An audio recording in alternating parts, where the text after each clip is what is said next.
चलिए हम लोग क्वेश्चन नंबर 25 तक देखे थे। क्वेश्चन नंबर 25 को सॉल्यूशन करना है पीएच वैल्यू। तो पीएच के लिए आप लोग को कल बताए थे इवनिंग वाला लेक्चर में, उसमें पीएच का आप लॉग का वैल्यू बताए थे, लॉग का कैसे वैल्यू कैलकुलेट किया जाता है। आज हम लोग लॉग का वैल्यू जानने के बाद हम लोग पीएच वैल्यू कैलकुलेट करेंगे।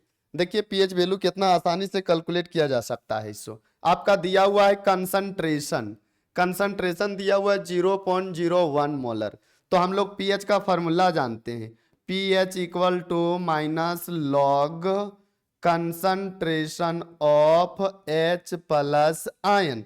अब हम लोग यहाँ कंसंट्रेशन एसिड के लिए है, तो ये एसिड के लिए है, तो हम यहाँ कंसंट्रेशन डायरेक्ट पुट करेंगे 0.0001। अब बताइए इस पॉइंट को हटाएंगे तो नीचे कितना आ जाएगा, 4 जीरो, 1 2 3 4 जीरो। अब इसको हम लोग कैसे लिखेंगे, तो अब हम लोग लिखेंगे इसको हम लोग 1/10 के पावर 4, इसको 10 के पावर 4 लिख दिए। अब ये इस फॉर्मूला को हम लोग कैसे लिखेंगे, तो इसको हम लोग लिख सकते हैं लॉग 10 के पावर, ऊपर चला जाएगा ये तो माइनस में हो जाएगा, तो लॉग 10 के पावर -4। अब लॉग 10 के पावर -4 हो गया, तो इसको हम लोग कैसे सॉल्यूशन करेंगे, देखिए कैसे सॉल्यूशन होगा। शो लॉग 10 के पावर जब -4 हो जाए तो उसको हम लोग कैसे सॉल्यूशन करेंगे, ये पावर वाला आगे आ जाएगा और ये -4 लॉग यहाँ बच गया 10 और 10 का वैल्यू 1, तो ये माइनस और -4 इंटू 1 इक्वल टू हो जाएगा 4। अब इसका वैल्यू हम लोग लिखेंगे 4, तो 4 कहाँ आया वैल्यू, वो वैल्यू हो जाएगा, यानी आंसर हो जाएगा D number, D number answer. उसके बाद अगला क्वेश्चन देखिए, अगला क्वेश्चन है H2 प्लस CO। जब इसको हम लोग क्या करते हैं, describe the effect addition of on the equilibrium addition.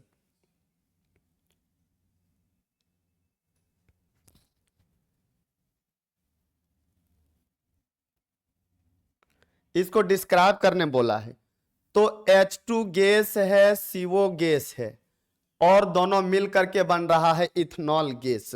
तो बोल रहा है क्या करना है इसको, addition of H2 on the equilibrium, तो क्या इफेक्ट होगा, क्या इफेक्ट पड़ेगा जब H2 को हम डालेंगे तो उसका इक्विलिब्रियम में क्या होगा, तो कंसंट्रेशन बढ़ जाएगा, कंसंट्रेशन बढ़ जाएगा, तो कंसंट्रेशन बढ़ने से रेट ऑफ रिएक्शन उसका बढ़ जाता है। तो देखिए क्या कह रहा है, पहला reaction will proceed in the direction of reactant, reaction reactant की ओर डाल रहा है किधर, describe the effect of addition of H2 on the equilibrium of the reaction.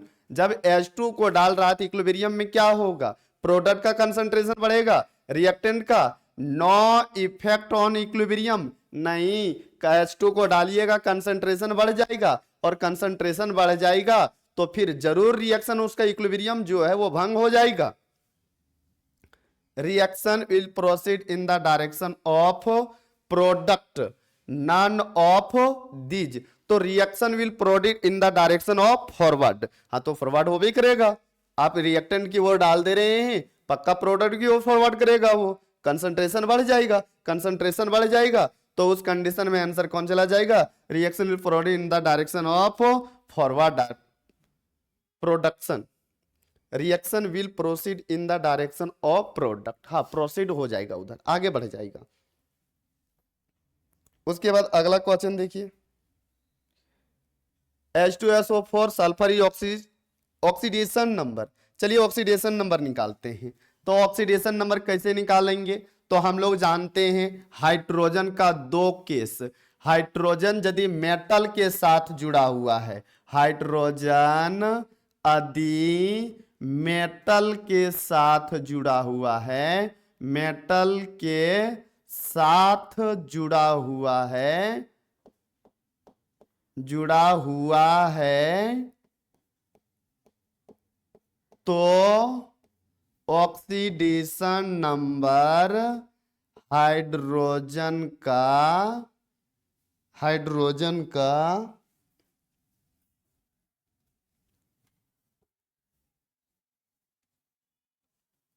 Hydrogen का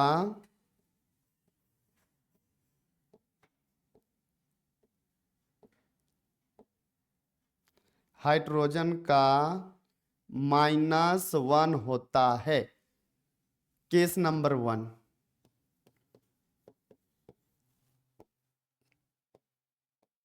case number 2, hydrogen non metal के साथ जुड़ा हो, नॉन मेटल के साथ, नॉन मेटल के साथ, नॉन मेटल के साथ, तब ऑक्सीडेशन नंबर +1 होता है। तो देखिए हाइड्रोजन का ये नॉन मेटल के साथ जुड़ा हुआ है, तो इसका एक का +1 है, कितना पीस? 2 पीस। निकालना किसका है? सल्फर का। लिखेंगे x। एक ऑक्सीजन का क्या होता है? -2 है, कितना पीस? 4 पीस है। इक्वल टू क्या मिला? 0। तो बताइए इसका क्या होगा? +2 प्लस x, 4 दूना -8 equal to 0, x equal to -6 equal to 0, x equal to +6। तो ऑक्सीडेशन नंबर +6 कहां मिला? +6। तो ये इसका ऑक्सीडेशन नंबर +6 में चला गया। अगला क्वेश्चन है डिस्प्रोपोर्शनेशन रिएक्शन। बताइए which of species which of us does not show disproportionation reaction। Disproportionation reaction होता क्या है? एक ऐसा रिएक्शन जिसका ऑक्सीडेशन भी होगा और रिडक्शन भी होगा, एक ऐसा एलिमेंट जिसका रिडक्शन भी होगा ऑक्सीडेशन भी होगा, एक ऐसा स्पीसीज, एक ऐसा मॉलिक्यूल स्पीसीज जिसका ऑक्सीडेशन भी होगा और साथ ही साथ रिडक्शन भी होगा, दोनों होगा, ऑक्सीडेशन के साथ साथ रिडक्शन हो भी होगा। जैसे हम चेक करना चाहते हैं, तो चलिए हम चेक करते हैं, चलिए हम चेक करना चाहते हैं, थोड़ा सा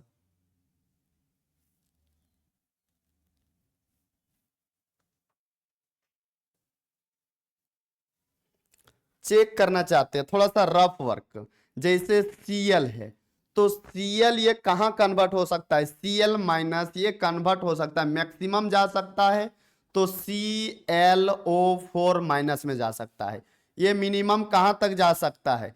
तो मिनिमम Cl2 तक जा सकता है, मिनिमम Cl2 तक जा सकता है। तो चलिए अभी इसका ऑक्सीडेशन नंबर यदि हम चेक करना चाहें तो बताइए इसका क्या होगा? -1। और -1 से ये देखिए ये जा रहा है आपका 0 में, तो ये क्या हो गया? -1 से 0 गया, मतलब एक का इसका इंक्रीज कर गया ऑक्सीडेशन नंबर। यहां देखिए 4 दूना 8, 8 में 1 जाएगा, -7 इक्वल के उधर भेजेंगे +7, तो +7 हो गया। तो यहां भी +1 का इंक्रीज कर रहा है और यहां +7 का इंक्रीज कर रहा है। तो ये दोनों का क्या हो रहा है? दोनों का ऑक्सीडेशन हो रहा है, और दोनों का ऑक्सीडेशन हो रहा है तो ये रिएक्शन नहीं कहलाता है डिस्प्रोपोर्शनेशन रिएक्शन, क्योंकि दोनों में ऑक्सीडेशन हो रहा है।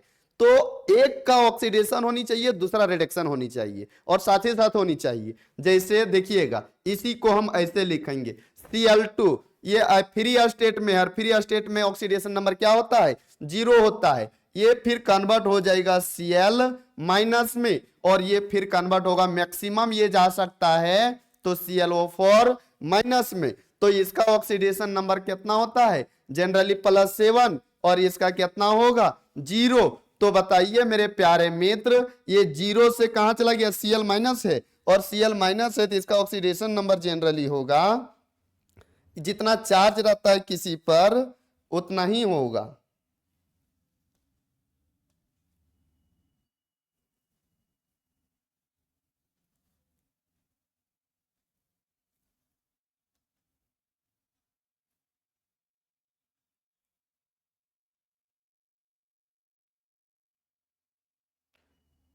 इस पर चार्ज है जनरली -1, इस पर चार्ज है -1, तो इसका ऑक्सीडेशन नंबर हो जाएगा -1, जो चार्ज रहता है वही हो जाता है। तो -1 जीरो से चला गया -1, तो बताइए ये क्या हो गया? इसको फायदा हुआ, कितना का फायदा हुआ? +1 का फायदा हुआ। जीरो से कहाँ चला गया? -1, अरे घाटा लगा, जीरो से -1 चला गया तो इसको घाटा लग गया। कितना का घाटा लगा? -1 का। इसको देख लीजिए, यहाँ +7 चला गया, कितना फायदा हुआ? +7 का फायदा हुआ। तो एक ऐसा एलिमेंट जिसका रिडक्शन भी हो रहा हो और ऑक्सीडेशन भी हो रहा हो, उस तरह के रिएक्शन को हम लोग कहते हैं डिस्प्रोपोर्शनेशन रिएक्शन। तो बताइए ये जो है ClO4-, ये सिर्फ क्या हो सकता है? ये अंतिम तक जा सकता है, तो ClO4- तक ही जा सकता है। कहां तक जा सकता है? ClO4- तक ही जा सकता है। और ये लास्ट कहां तक आ सकता है? तो Cl2 तक आ सकता है। तो बताइए इसका ऑक्सीडेशन नंबर +7 निकला और इसका ऑक्सीडेशन नंबर कितना निकला? +7। तो +7 से +7 तक ही जा रहा है ये, तो इसका ऑक्सीडेशन में कोई चेंज हुआ क्या? नहीं। लेकिन ये देख लीजिए Cl+7 से यहां कहां तक जा रहा है? 0। तो सिर्फ घट रहा है, घटना क्या कहलाता है? रिडक्शन। तो सिर्फ रिडक्शन हो रहा है, ऑक्सीडेशन नहीं पॉसिबल है, और ऑक्सीडेशन पॉसिबल नहीं है तो ClO4 डिस्प्रोपोर्शनेशन रिएक्शन पॉसिबल नहीं है, यानी डिस्प्रोपोर्शनेशन रिएक्शन नहीं होगा।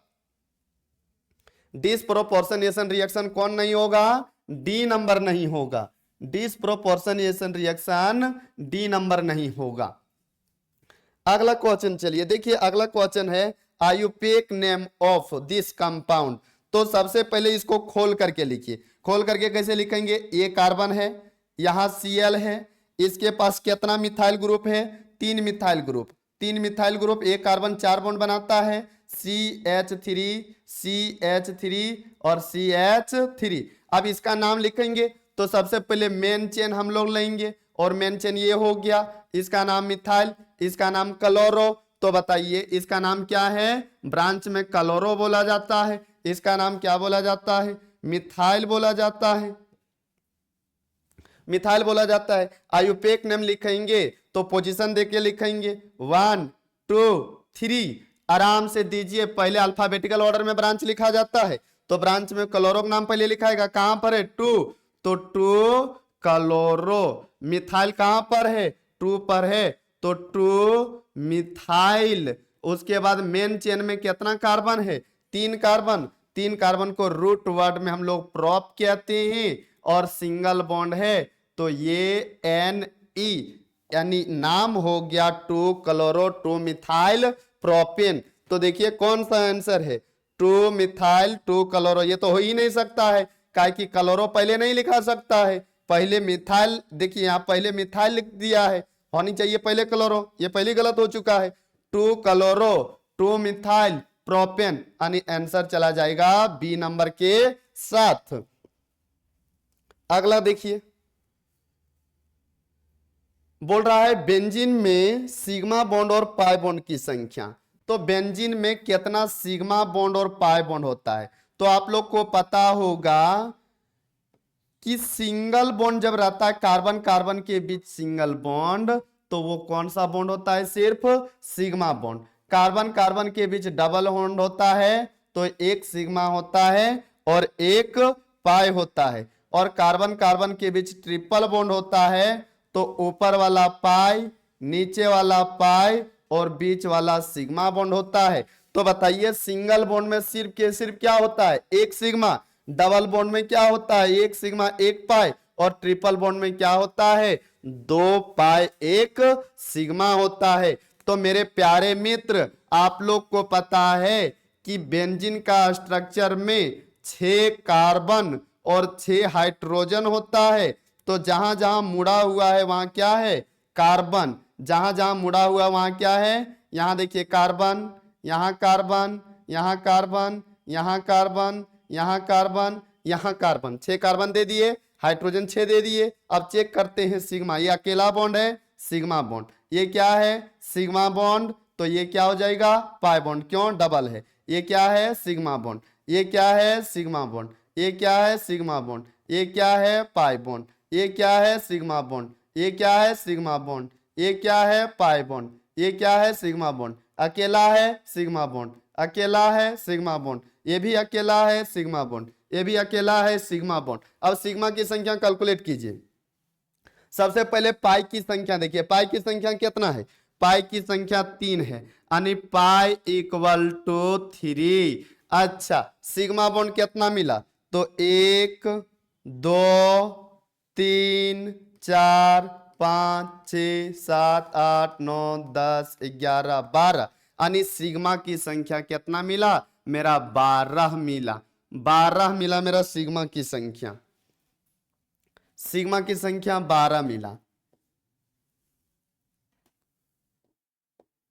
तो कहां ऑप्शन है आपका 3 सिग्मा और 12 सिग्मा 3 पाई, किसके साथ आंसर चला गया, 3 पाई 12 सिग्मा, आंसर चला गया सी के साथ, सी के साथ आंसर चला गया।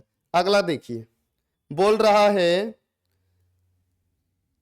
हाइब्रिडाइजेशन, किसका हाइब्रिडाइजेशन, कार्बन का। तो कार्बन का हाइब्रिडाइजेशन क्या होगा, देखिए हाइब्रिडाइजेशन क्या होगा कार्बन का, इसको हम थोड़ा सा खोल करके लिख रहे हैं। सी एक कार्बन 4 बॉन्ड बनाता है, डबल बॉन्ड O, 2 हाइड्रोजन है H और H। बताइए ये कौन सा फंक्शनल ग्रुप है, कमेंट करके बताइएगा कि ये कौन सा फंक्शनल ग्रुप है, इस कंपाउंड का कॉमन नेम क्या है और आयुपेक नेम क्या है। तो बताइए ये क्या मिला हमको, सिग्मा बॉन्ड, ये क्या मिला सिग्मा बॉन्ड, डबल बॉन्ड है तो एक पाई और एक सिग्मा। तो बताइए सिग्मा की संख्या कितने होते हैं, 3, तो यस में 1 ऑर्बिटल और पी में 2 ऑर्बिटल, हाइब्रिडाइजेशन मिल गया sp2। sp2 कौन सा आंसर, इसके साथ आंसर चला गया।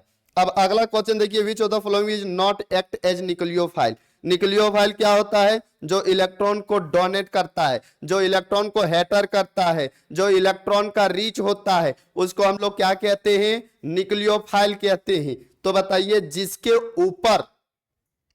ऊपर लोन पेयर इलेक्ट्रॉन हो या तो जिसके ऊपर नेगेटिव चार्ज डेवलप हो वही न्यूक्लियोफाइल हो सकता है, और जिसके ऊपर पॉजिटिव चार्ज डेवलप हो वो हमेशा इलेक्ट्रोफाइल होता है। तो बोल रहा है नॉट न्यूक्लियोफाइल, इसका मतलब वो क्या पूछ रहा है, इलेक्ट्रोफाइल। तो जिसके ऊपर पॉजिटिव चार्ज होगा वही क्या होगा, इलेक्ट्रोफाइल। जो इलेक्ट्रॉन से लव करे, इलेक्ट्रॉन को अट्रैक्ट करे, इलेक्ट्रॉन को सिक्कर करे, उसको हम लोग क्या कहते हैं, इलेक्ट्रोफाइल कहते हैं। तो आंसर मेरा चला जाएगा किसके साथ, C+ के साथ।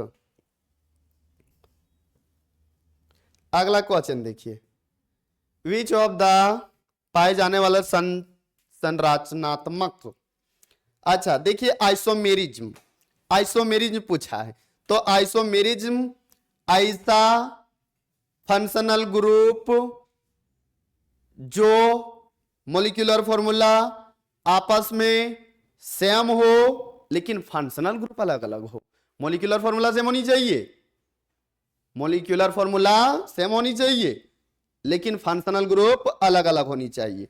तो हम जनरली थोड़ा सा हम कुछ बातें करना चाहते हैं यहां, जैसे देखिए, जैसे बात करते हैं CnH2n इंटू O, इसमें पुट कीजिए n इक्वल टू पुट कीजिए यहां 2, n इक्वल टू 2 पुट कीजिए, या तो 3 या तो 1 जो भी पुट करना है कीजिएगा।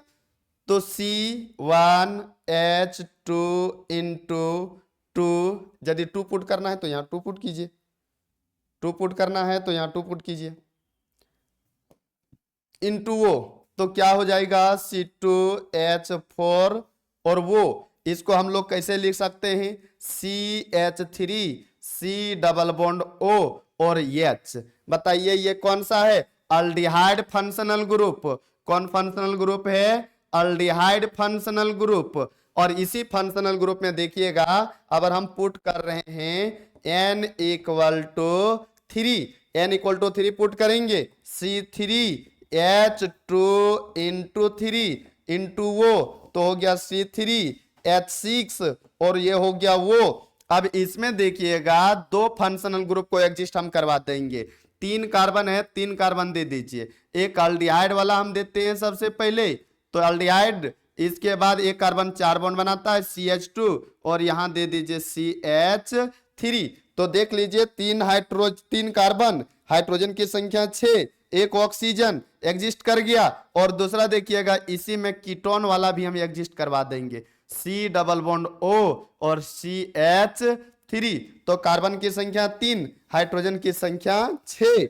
तो कार्बन की संख्या 3, हाइड्रोजन की संख्या 6 और एक ऑक्सीजन। तो देख लीजिए यही फॉर्मूला एग्जिस्ट कर गया और एग्जिस्ट कर गया तो फंक्शनल ग्रुप जो है अलग अलग मेरा हो चुका है, फंक्शनल ग्रुप अलग अलग हो चुका है मेरा। देख लीजिए ये है कीटोन और ये मेरा है क्या, ये है मेरा अल्डिहाइड। तो ये दोनों आपस में क्या कहलाएगा, फंक्शनल आइसोमर कहलाएगा। क्या कहलाएगा, फंक्शनल आइसोमर कहलाएगा। तो बोल रहा है ये देखिए क्या है, कीटोन है ये मेरा कीटोन है। कैसे लिखेंगे हम लोग, CH3 CH2, अच्छा ये इथर है ये CH2 और ये CH3, इथर। और इथर का फंक्शनल आइसोमर अल्कोहल होता है। क्या होता है, अल्कोहल होता है, अल्कोहल होता है। टाइप ऑफ स्ट्रक्चरल आइसोमेरिज्म,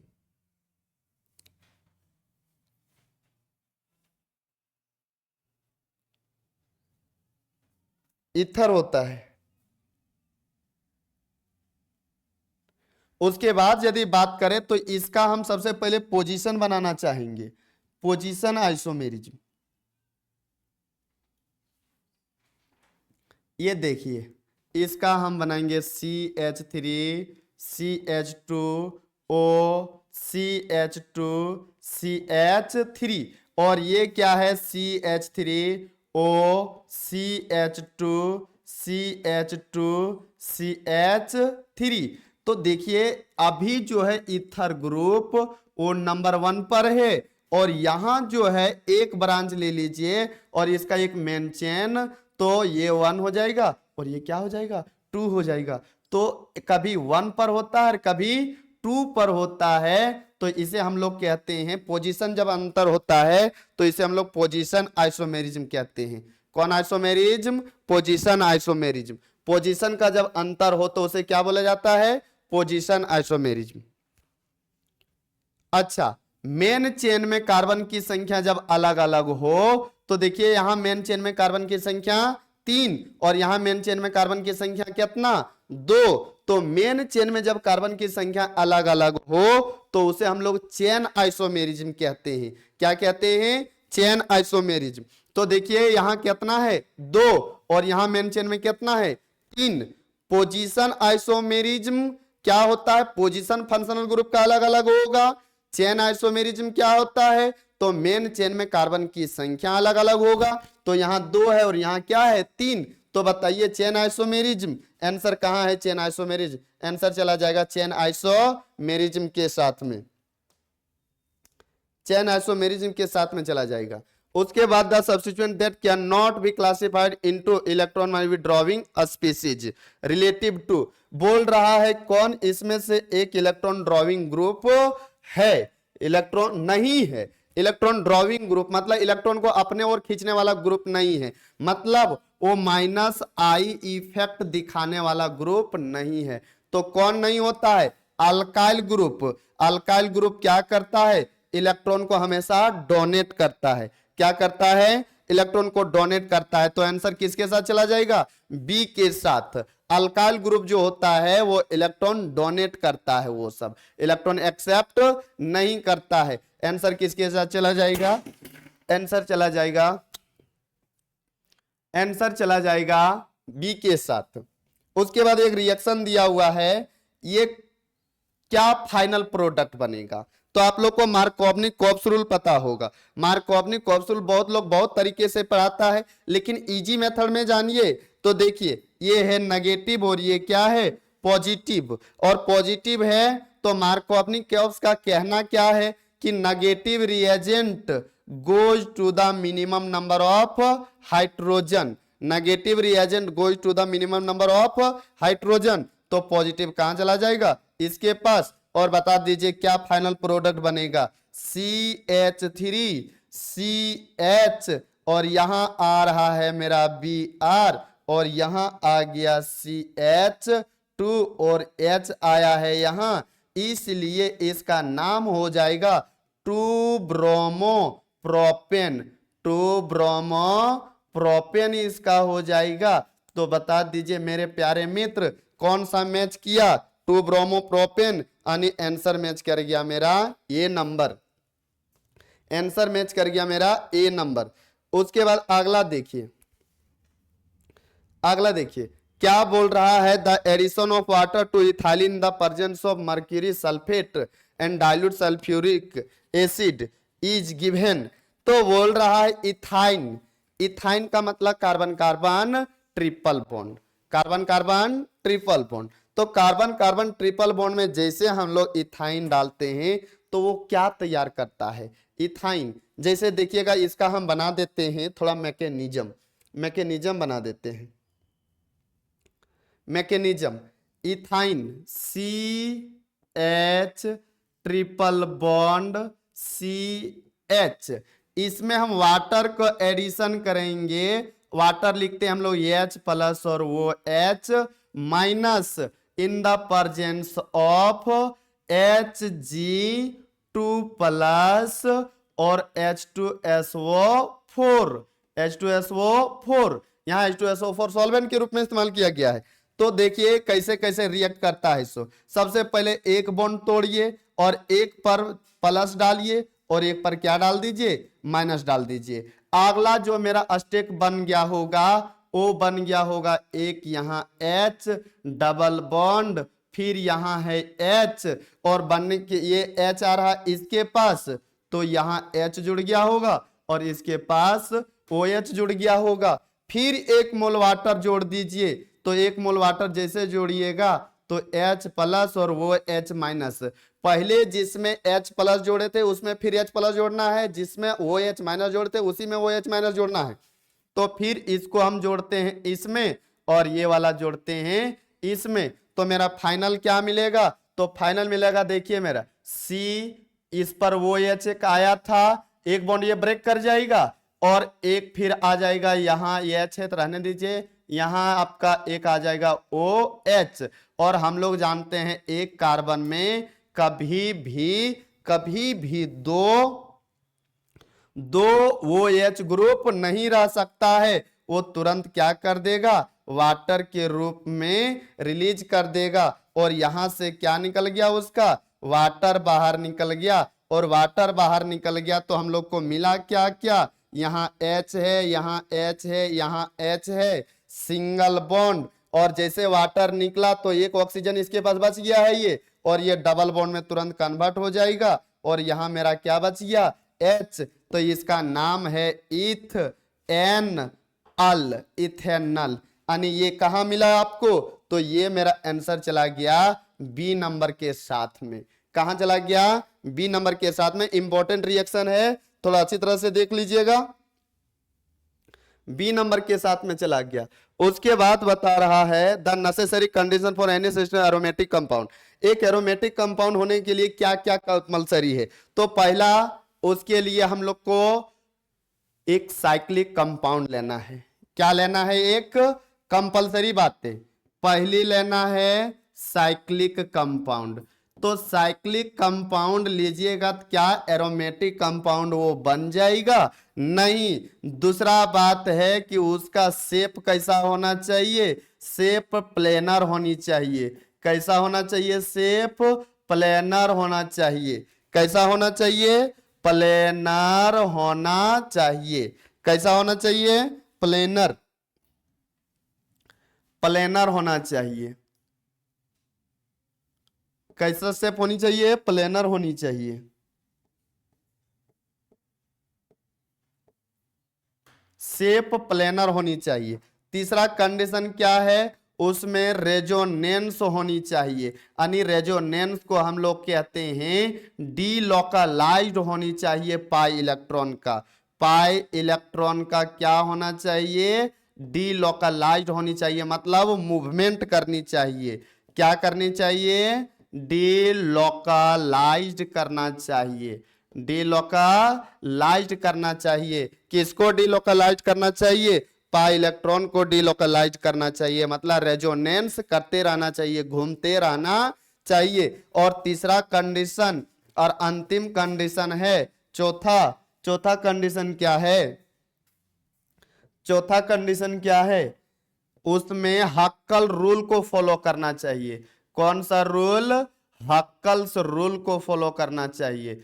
कौन सा रूल को फॉलो करनी चाहिए? हक्कल्स रूल को। हक्कल्स रूल क्या होता है? तो 4 pi plus 2 4n plus 2 pi electron की संख्या होना कंपलसरी है। 4n प्लस 2 पाई इलेक्ट्रॉन की संख्या होना कंपलसरी है। यदि 4n प्लस 2 पाई इलेक्ट्रॉन हो रहा है यानी पुट कीजिएगा यहां 0, तो आएगा मात्र प्लस 2 पाई इलेक्ट्रॉन, एक बार आएगा प्लस 6 पाई इलेक्ट्रॉन, एक बार आएगा प्लस 10 पाई इलेक्ट्रॉन, एक बार आएगा 14 प्लस पाई इलेक्ट्रॉन, एक बार आएगा 18, मतलब 4 का डिफरेंस होगा। लेकिन यही रूल आनी चाहिए, पहला कम से कम 2 आनी चाहिए, या तो प्लस 6 आनी चाहिए, या तो प्लस 10, या तो 14, या तो 22। अगला जो हो सकता है 22 हो सकता है। तो आप लोग देख लिए होंगे कि ये जिसमें पाया जाएगा वही होगा एरोमेटिक कंपाउंड। तो सबसे पहला क्या होनी चाहिए? साइक्लिक। क्या दिया हुआ है? कहीं दिया हुआ है साइक्लिक कंपाउंड? हाँ, नहीं दिया हुआ। पहला कंडीशन नहीं दिया हुआ है। दूसरा कंडीशन शेप कैसा होनी चाहिए? प्लेनर होनी चाहिए, मतलब प्लेनरिटी लिखल है इसमें, कोई दिक्कत नहीं है। तो पहला नंबर ऑप्शन ठीक है, कंडीशन नंबर ठीक है। डिलोकलाइज्ड होनी चाहिए पाई इलेक्ट्रॉन का, बहुत अच्छा। हक्कल रूल फॉलो करनी चाहिए, बहुत अच्छा। यानी आंसर चला जाएगा इसके साथ ऑल ऑफ दीज। क्या आंसर चला जाएगा? All of these. तो ऑल ऑफ दीज के साथ इसका आंसर चला गया। उसके बाद अगला क्वेश्चन देखिएगा क्या बोल रहा है। CH3 इसके साथ जब रिएक्ट करेगा तो बताइए ये किस तरह का अभिक्रिया है, ये किस तरह का रिएक्शन है? इस रिएक्शन का नाम पूछा गया है, तो बताइए ये ऊर्ज रिएक्शन है। ऊर्ज रिएक्शन है, कैसे रिएक्शन होगा? तो देखिए ये रिएक्शन कैसे होगा। 2NaCl बाहर हो गया, 2NaCl बाहर हो गया, और ये कार्बन इस कार्बन से जाकर के जुड़ गया तो बन गया इथेन। क्या बन गया? इथेन बन गया। तो आप लोग देखिएगा, याद कैसे रहेगा? एक कार्बन है यहां, तो कितना कार्बन का बना? 2 कार्बन का। यहां यदि 2 कार्बन का लेते तो कितना कार्बन का बनता? 4 कार्बन का। यहां यदि 3 कार्बन का लेते तो यहां कितना बनता? 6 कार्बन का। तो बताइएगा आगे की 4 कार्बन लेंगे तो वहां क्या फाइनल प्रोडक्ट बनेगा? कमेंट करके जरूर बताइएगा। और इस रिएक्शन को हम लोग क्या कहते हैं? Wurtz reaction. कौन सा रिएक्शन कहते हैं? ऊर्ज रिएक्शन कहते हैं। उसके बाद अगला क्वेश्चन आप लोग के सामने है, देखिए अगला क्वेश्चन है आप लोग का, विच of the following is not an example of electron displacement effect of the covalent bond. तो कौन नहीं है? देखिए यहां इफेक्ट कौन कौन है। एक इंडक्टिव इफेक्ट होता है जिसमें sigma bond pi electron, sigma bond pi, sigma bond pi, sigma bond, sigma bond, sigma bond electron movement करता है, मूवमेंट करता है। दूसरा रेजोनेंस में पाई बॉन्ड इलेक्ट्रॉन मूव करता है। अच्छा, हाइपर कंजुगेशन में, हाइपर कंजुगेशन में डबल बॉन्ड ही मूव करता है, नहीं पाई बॉन्ड ही मूव करता है, लेकिन उसके लिए कंडीशन है। क्या कंडीशन है? कि डीलोकलाइज्ड होनी चाहिए, कंजुगेट पाई बॉन्ड होनी चाहिए। मतलब CH2 डबल बॉन्ड C और यहां है CH3। तो ये हो गया अल्टरनेट। अल्टरनेट करने का मतलब एक डबल बॉन्ड यहां है, फिर सिंगल बॉन्ड, फिर यहां होनी चाहिए क्या? डबल बॉन्ड, फिर single bond, double bond, single bond. तो इसमें भी पाई इलेक्ट्रॉन डीलोकलाइज्ड करता है। और हम लोग को किस में डीलोकलाइज नहीं करता है? डिस्टिलेशन में। ये प्यूरिफिकेशन का मेथड है। ये डिस्टिलेशन क्या है? एक प्यूरिफिकेशन, ऑर्गेनिक कंपाउंड का प्यूरिफिकेशन करने का मेथड है। तो आंसर मेरा साथ चला जाएगा डी नंबर का। ये जो है किसी भी तरह के इफेक्ट नहीं दिखाता, ये प्यूरिफिकेशन मेथड है। उसके बाद अगला क्वेश्चन है आप लोग के सामने, बोल रहा है इतना रिएक्ट करेगा तो क्या बनेगा फाइनल प्रोडक्ट। नहीं, इसके साथ रिएक्ट करेगा तो क्या बनेगा, 443 केल्विन है। देखिएगा इसमें CH3CH2 और यहां है OH। जैसे इसको हीट कीजिएगा 443 केल्विन में और कॉन्क कंसंट्रेट H2SO4, तो यहां से क्या होगा, ये 3 हाइड्रोजन है, ये इसको हम कैसे लिखेंगे देखिएगा, इसको हम लिखेंगे यहां 2 हाइड्रोजन, यहां लिखेंगे 2 हाइड्रोजन और 1 हाइड्रोजन ऐसे लिखेंगे। और जैसे कॉन्क H2SO4 डालिएगा यहां से वाटर रिलीज हो जाएगा और ये कन्वर्ट हो जाएगा डबल बॉन्ड में। किसमें कन्वर्ट हो जाएगा, डबल बॉन्ड में। क्या बाहर निकल गया, H2O। तो मेरा बन गया फाइनल प्रोडक्ट क्या, इथीन। क्या बन गया फाइनल प्रोडक्ट, इथीन, यानी C2H4, C2H4। इस तरह से हम लोग का फाइनल प्रोडक्ट क्या मिल गया, इथीन मिल गया। उसके बाद आंसर शीट है, तो आप लोग आंसर शीट देख लीजिएगा। बाकी बात आज का वीडियो यहीं समाप्त करते हैं। फिर प्रीवियस ईयर का लेकर के आएंगे, जो पीछे पूछा हुआ है मॉडल सेट उसको लेकर के आएंगे, प्रीवियस ईयर का क्वेश्चन लेकर के आएंगे। आप लोग आंसर आसानी से मैच करवा लीजिएगा। बाकी बात आज का वीडियो यहीं समाप्त होता है, फिर आएंगे हम नए वीडियो लेकर के। बहुत थैंक यू।